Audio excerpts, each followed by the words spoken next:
महाराष्ट्र में बढ़ते तेंदुए के विवाद के बीच विधायक रवि राणा ने विधान भवन में चौंकाने वाली मांग रखी है। राणा ने सरकार से तेंदुओं को पालतू श्रेणी में शामिल करने की अनुमति देने की अपील की। उनका कहना है कि बाबा आमटे की तरह यदि बचपन से तेंदुओं का पोषण किया जाए तो वो भी सुरक्षित रहते हैं। राणा ने उद्योगपतियों को वन तारा जैसे संरक्षण मॉडल विकसित करने का सुझाव भी दिया। अनुमति मिलने पर 2 तेंदुए खुद पालने की बात उन्होंने कही।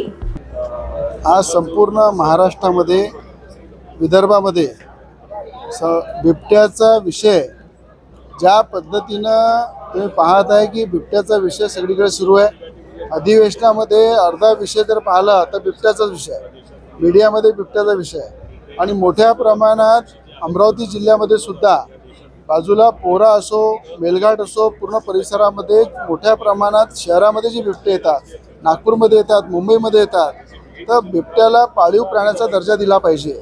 या संदर्भात मी स्वतः वन मंत्र्यांची, गणेश नाईक साहेबांची आज भेट घेतली की बिबट्याला पाळीव प्राण्याचा दर्जा देण्यासाठी एक प्रस्ताव केंद्र सरकारकडे पाठवा आणि त्या ठिकाणी ज्या पद्धतीनं बाबा आमटेंनी आपल्या वनामध्ये बिबटे पोसून ठेवलेले आहे, अनेक ठिकाणी प्रायव्हेट वनामध्ये मोठ्या प्रमाणात बिबट्यांचं पालनपोषण सुरू आहे।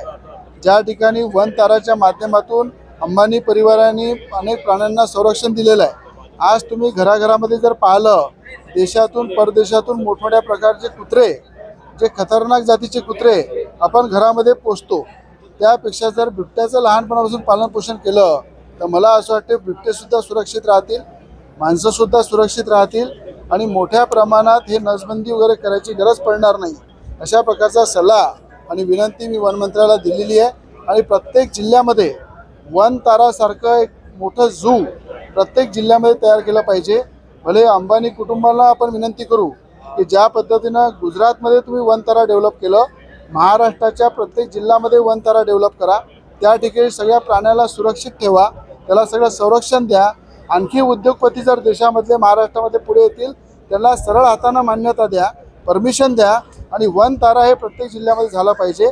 त्या ठिकाणी बिबटे सुरक्षित राहिले पाहिजे आणि जर या पद्धतीनं बिबट्याला पाळण्याची जर मान्यता मिळाली तर सगळ्यात आधी 2 बिबटे रवि राणा पोसायला तयार आहे। त्याचं पूर्ण पालनपोषण, त्याचा पूर्ण खर्च आणि त्याला चांगल्या प्रकारे संरक्षण देणं एक आमदार म्हणून एक या ठिकाणी रवि राणा केव्हाही करायला तयार आहे।